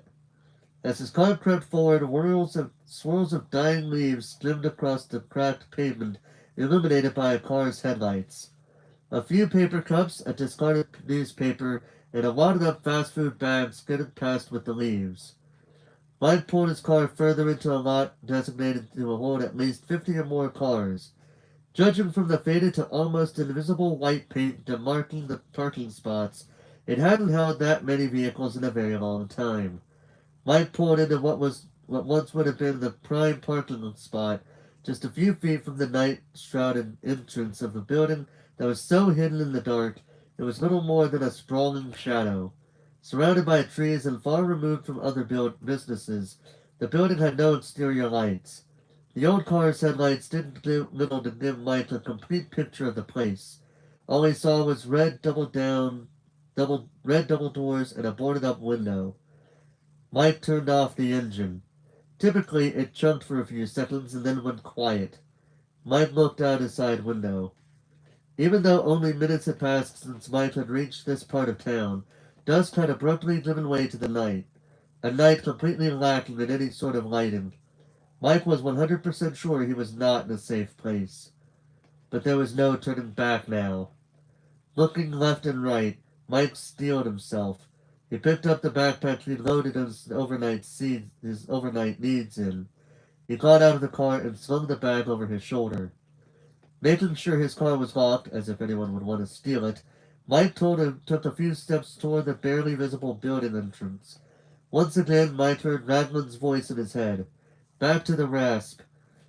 Anyway, there's been some trouble with break-ins over the years, Raglan said. Vagrants. Drunks. Obviously not ideal. No kidding, Mike said aloud now. He looked around, turning full circle. He seemed to be alone, but there were a lot of places to stay concealed. He gripped the flat strap of his backpack and thought about what he'd packed. He thought he'd remember everything, but like a dolt, he hadn't thought of a flashlight. Suddenly, Mike wanted to be inside the building. He felt way too exposed. Hurrying forward, Mike headed toward the double doors. The doors were faded red, and judging from a few dents on their panels, they were made of metal. He quickly found the security pad next to the doors, just where Raglan had said it would be. The code was an easy one. Mike had it memorized, so he quickly typed it in. A loud click came from the door. The disengaged lock, Mike figured. He stepped to his left and grabbed a thick, vertical, black metal handle. He pulled open one of the heavy doors. The door creaked. Of course it creaked. Mike ignored the shiver that frisked down his spine. It felt like one of the dry leaves from the road had gotten inside his shirt and was tumbling end over end toward his tailbone. Mike stepped into the building. Leaving the door open, just in case, Mike hesitated on the edge of deep gloom. He inhaled several odors that made him doubt whether he'd made the right decision. The air smelled stale. Not a surprise for an old, mostly unoccupied place, but more than just musty air met Mike's nostrils. Beneath a resounding clang, nearly launched Mike straight up out of his flat sneakers. He whirled. Either the wind had shoved it at the door, or it was on a self-closing hinge. The door was shut. As threatening as the deserted area outside had felt, the closed door was an even more powerful trigger of Mike's fight or flight response. His heart rate doubled. He had a powerful urge to throw himself at the door and run for his life. Which was silly. Get a grip, he told himself. Mike's words seemed to caper away from him before coming back. The faint echo rotated him around. He ignored the disconcerting smell of the place and studied his surroundings. Barely lit beneath fluorescent light panels that had old dim bulbs and dirty frosted glass coverings, the expanse in front of Mike was a large, maybe 30 feet around, lobby. The right and left sides of the lobby were lined with low red vinyl covered benches. The opening of what looked like a long hallway extended off to the right. The other side of the lobby, opposite Mike, was a large archway. A little light shone through it, but not enough for Mike to see what was beyond it. Although the lobby's lighting was down in the fathoms dimly, Mike could see enough to be struck by the lobby's almost circusy decor. The walls above the benches were striped red and white, and the floor beneath Mike's feet was covered with black and white checked linoleum. The linoleum was cracked, and the whole sections of it were peeling away from the floor. Hanging on the striped walls, rows of large old-fashioned posters behind glass advertised Freddy Fazbear's Pizzeria. Yep, we're starting that part of the story now. Only took us almost, 70 pages to get there? Mike took a step forward.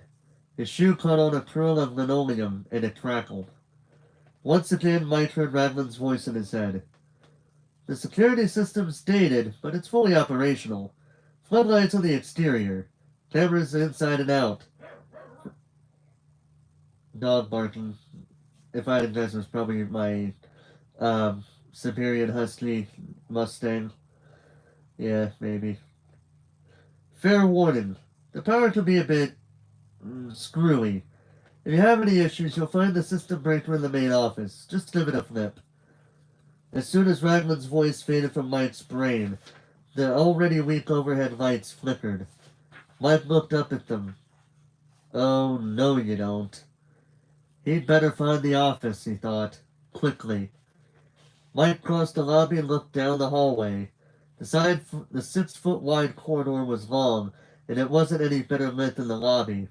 At the far end of the hallway, 50 feet away from Mike, a bright red exit sign glowed. Mike used it as his North Star as he stepped forward into what felt like a creepy dark tunnel. Raglan's voice spoke up in Mike's head again. Mike made a face. He really didn't like having the rasp sing-song on automatic play in his mind. Now, Mike heard Raglan say in his memory, the rest of the building is on a different breaker, which was probably installed back when Raven was still in office. Mike mentally hit mute on Raglan as he carefully continued forward. Mike kept his gaze sweeping left and right as he went. Mike's footsteps made a swish tap sound as he walked over more of the old black and white linoleum. Mike could hear his breathing too. He was still on edge. The hallway's walls were painted in the same red and white stripes Mike had seen in the lobby. They also were lined with large framed posters. These posters, however, weren't pizzeria advertisements. They were more art than marketing. Some of the posters had images of pizzas and plain children. The rest of the posters featured portraits of odd-looking cartoon animals. One of the images was of a brown bear wearing a bow tie and a top hat. The bear looked friendly enough, but Mike took pause when he continued on and spotted a bright yellow chick wearing a bib and holding a googly-eyed cupcake, a bluish-purple bunny gripping an electric guitar, and a fox wearing an eye patch and sporting a lethal-looking look at the end of one arm. The toothy grin of those critters did look as benign. Mike found the fox especially to be disconcerting. The fox's one uncovered eyes seemed to sparkle with a with a good cheer, but the way the fox brandished the hook suggested that the amiability was a facade. Mike kept going. Above him, another bank of fluorescent lights dimmed a little. Raglan's voice returned to Mike's mind. My advice to you? Don't mess with anything. Unless, you've got a burning desire to die in an electrical fire. No pun intended. Who else was thinking of that one song titled Die in a Fire? I forget who it was that sang it, but if you know that song, you know. Ha ha, Mike thought as he looked up at the feeble light.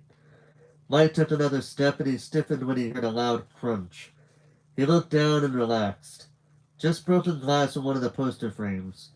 Mike looked up at the one to his right. It featured all four of the cartoon animals.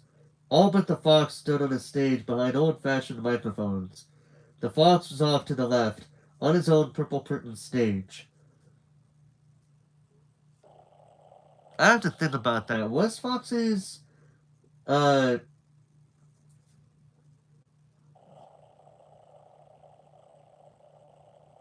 it purple curtain? I thought it was red.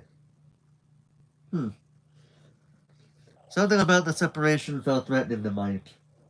He quickly went past the poster. He looked ahead and spotted the doorway he was aiming for. Raglan's voice kicked in again. You'll find the office at the end of the main hall, last door on the right. Mike reached the door. At the main door to the building, it was red metal, scarred, and dented. Very dented. It looked like someone or something had tried to bash the door in. The frosted glass window in the upper part of the door, however, was intact. Strange. Mike frowned at the dents, but he reached for the black knob. It turned readily, and Mike eased the door open. Once again, he was tense, poised to flee. Jeez, he thought. Why am I so freaking jumpy? When Mike stepped into the office, nothing attacked him. Nothing reassured him, though, either. The office dimly lit only by a red, round blaze coming from a colored bulb. Above, a large breaker box with a prominent red handle was small and confining. Probably because of the single red bulb, the room made Mike think of the command rooms in submarines. The sensation of being submerged was heightened not just by the room's darkness, but also by its rank air. The last time Mike had smelled something like that, like the air in this room, he'd been in a boxing gym with a friend. The smells there had been a combination of sweat and blood. Mike's nose twitched as he looked around. He might as well get used to the smell and familiarize himself with the space. He was going to be spending a lot of time in it. The office was pretty sparse. It contained a long, narrow black metal desk, which sat in front of a machine of a matching credenza. A small black fan and a landline phone next to an answering machine sat on it. The desk held an old TV sitting on top of an equally old VCR. A desktop computer and several CCTV monitors stacked on a rack at the back edge of the desk. Two gray metal filing cabinets were pushed against the wall opposite the desk. One of the filing cabinets was missing a couple drawers. The other was badly banged up along the front, as if it had been knocked over. Mike's gaze dropped to the floor. He saw long scratch marks that seemed to match the length of the filing cabinet. The marks didn't make him any happier than the office's smell did. Mike pulled his gaze from the scratch marks. He looked up at the unlit fluorescent lights above him. He noticed the bank of lights was next to an intercom speaker. Mike looked toward the breaker box again. Next to the breaker box, a large gray metal locker stood alone. Looking like it had run away from his friends in a high school hallway, Mike raised an eyebrow. Was he supposed to keep his stuff in that? Mostly you'll just be hanging out in the office, Raglan's voice played out in Mike's head again. The job's pretty easy. Just keep an eye on the monitors, and don't let anyone in. Piece of cake, right? The very second that Mike's inner Raglan voice stopped, the feeble light in the office and the hallway went out completely. All the electricity cut out. The only remaining illumination came from the red emergency bulb. Mike said. Nope. He immediately strode toward the bulb and grabbed the lever on the breaker box. As he shoved the lever upward, Raglan's voice started up again. See you on the flip side, Raglan had said.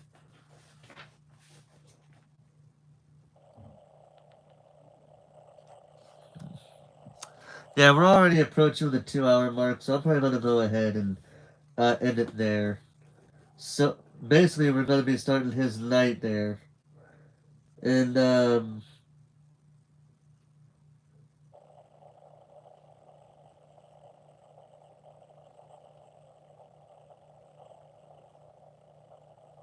yeah, so we're going to go ahead and end it there for the night, for the time being. Next time, I will for sure be reading whatever Mike's experiences on his first night on the job. The first of possibly 5 nights at Freddy's. Let's see how long he actually lasts in that area as an official employee. We'll see. But in any case, that is going to do it for me for this reading stream. Hope you guys enjoyed. Thank you guys so much for watching as well. And like I just said, hope you guys enjoyed. And until later tonight, I'll be going on live with more of Ace Attorney Investigations Miles Edgeworth. But for now, I'm going to end it until later on tonight, which will probably be around 10, 11, like maybe 10:30, 11 o'clock Eastern Standard Time. Just so that way you guys know what time zone I'm in when I do that. And you guys can check your clocks accordingly. Either way, that's what time I'll probably be starting it later tonight when I get home. But for now, thank you guys so much for watching. And until later on tonight, maybe we'll see what happens with my day. This is Forrest Walpole, signing off.